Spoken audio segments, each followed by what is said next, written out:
Alright, here we go. It's been a few days since I did the last video on the MFO.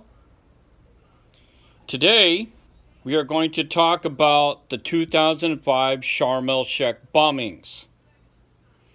Now, my little group of jabronis, we was all at South Control Center 7, SCCC 7. So, this is July 23rd. It was in 2005. I had my birthday roughly about a week before that. I was up in the tower roughly about midnight. It was my turn to be in the tower. And I happened to be standing on the rails looking out over the compound, because the compound's lit up. We got the roadway. And at that time, I happened to turn and look to my left. Roughly, let's see, north, south, east, west. Yeah, I was looking north, up at the tower, when I saw a bright flash in the background. Roughly about 30 seconds later, boom. I said, what the hell was that? And I radioed down to the tower, from the tower inside the Radio Shack, and I said, hey, Neely, did you hear that? And then about a couple minutes later, all sorts of traffic came in. And they said, holy shit, something's going on down in downtown Sharm. I said, oh my God. I said, what could be going on? What could be going on? We were all wondering what was happening. And then someone says, hey, lock and load. So I put the magazine in my rifle, and everybody else came out of the billets, and they went into the bunkers. Roughly about 5 minutes later, we get a call that there was some sort of explosion that was going on down in Sharm el-Sheikh. Now, Sharm is no more than 2 blocks outside the front gate of South Camp. Now then, I am going to read what Wikipedia had to say about the Sharm el bombings. And then I am going to make a separate video to tell you what was going on with us. And here it is. The 2005 Sharm el-Sheikh bombings were a series of terrorist attacks perpetrated by an Islamic organization on July 23, 2005, the Egyptian resort city of Sharm el-Sheikh, located in the southern tip of the Sinai Peninsula. 88 people were killed as a result of the attack, majority of them Egyptians, and over 200 injured, making the attack the deadliest terrorist action in Egypt's history, until it's surpassed by the 2017 Sinai attack. All right? It says here, the attack took place on the Egyptians' Revolution Day, a public holiday in Egypt, which is a part of strategy of hurting Egypt's economy by disrupting terrorism and major industry. After the attacks, many arrests took place, especially in the Bedouins in the Sinai, who allegedly aided the attack, and Egypt started erecting a separation barrier around the city, cutting off all possible attacks from the nearby Bedouin community, which, of course, I've seen a lot. I've seen a lot of Bedouins, and we would go past them. All right, it says here, historically, foreign tourists has been a common target of attacks since the early 1990s. Militants have typically been motivated by a combination of Qutbism and opposition to the Mubarak government. Attacking foreigners, including non-Muslims, will hurt, while hurting Egypt's tourist trade can be seen as serving both goals. The most bloody attack prior to the Sharm el-Sheikh attacks was in November 97, the Luxor massacre, which 58 foreign tourists and 4 Egyptians died. Then the 2004 Sinai bombings killed 34 people in October in Taba, also in the Sinai Peninsula. And April 2005 Cairo terrorist attacks that left 3 foreign tourists dead. Unlike the 2004 Taba attacks, which of course we drove through several times, the Sharm attack does not appear to have been directed in particular against Israelis, whom Sharm is a popular destination. However, one Israeli Arab was killed and another was injured. This is where the explosions were, which I actually witnessed while up in the tower by the number of explosions that I was watching. The attacks took place early morning at a time when many tourists and locals are still out of the restaurants, cafe, bars. The first bomb blast took place at 1:15 a.m. Egyptian summertime at the Old Market Bazaar in downtown Sharm, killing 17 people, mostly Egyptians.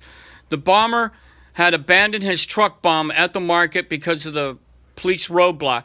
The second bomb was a truck bomb that was driven into the lobby of the Gazlaza Gardens Hotel, a 176-room, four-store establishment in Nama Bay area. A strip of beachfront hotels some 6 kilometers from the town center. 45 people was killed in the blast, and the final bomb was a hidden suitcase. Exploded outside the Norpik Hotel, killing 6 tourists. The blasts were powerful, shaking windows miles away. Fire and smoke can be seen rising from the explosion sites. All right? There was a lot of our American guys that were down there, close by, roughly a block away from some of these explosions, that were going out on the town, drinking, looking for hookers or otherwise.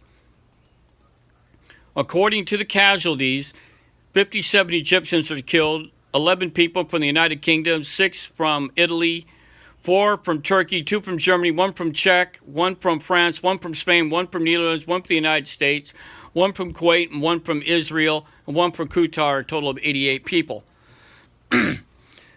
Official government's toll a few days after the attacks put at 64, but the hospitals reported 88 people has been killed.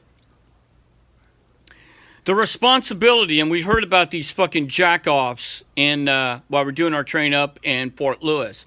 A group calling itself the Abdul Azam Brigades was the first claimed responsibility for the attacks.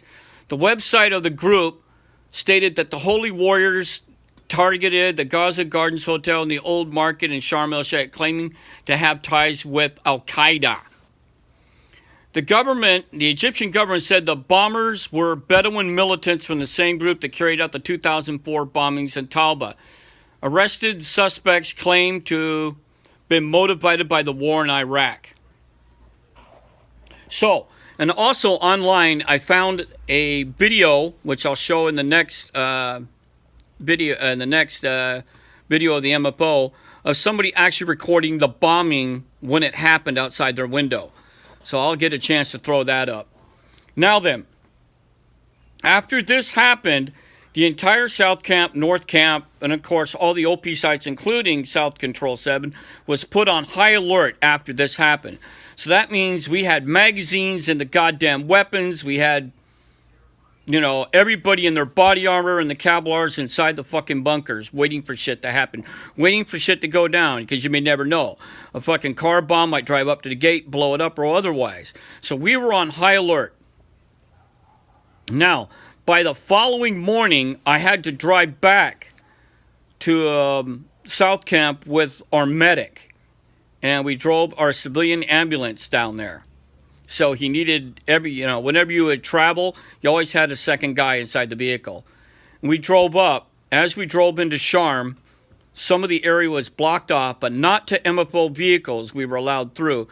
There were still bodies smoldering in the streets. Some were covered up, some were not. I saw some that were just burned. I saw burnt cars. There was bodies still hanging off of some of the burned out trees. They even had blood smears all over the buildings as we drove up, from body parts flying into the goddamn buildings. So we were allowed to let through, and you can smell the dead. You can just smell the stink. It was unbelievable. And that stink radiated all the way into South Camp. So by the time that we came back, roughly about a week and a half later, you could still smell the dead. They had a bulldozer out there scraping bodies and debris up and dumping it into a dump truck. I mean, it was just horrific. It was nasty, and it smelled bad. And we remained on high alert and lockdown. Lockdown for going anywhere for roughly 2 months. We were on lockdown. Everybody was up in the towers. They had to have their armor on, the whole shebang. And that was just part of some of the bullshit that was going on during our rotation there. And unfortunately, some of those guys that was nearby to the blast were not awarded CIBs because they did not want to make the news. It made big news, but they did not. None of the newscasts ever mentioned American soldiers that was stationed in the Sinai, stationed in Sharm el-Sheikh, because they wanted to avoid a 3-front war at that time. Afghanistan, Iraq was still in its full swing, still taking casualties, hundreds of people dying a year, and they did not want to have Egypt be added to that. So we were denied our CIBs for this terrorist attack. So, this is the end of this video. I am going to show you the brief explosion that was recorded by a civilian. And then we'll go on to the next video.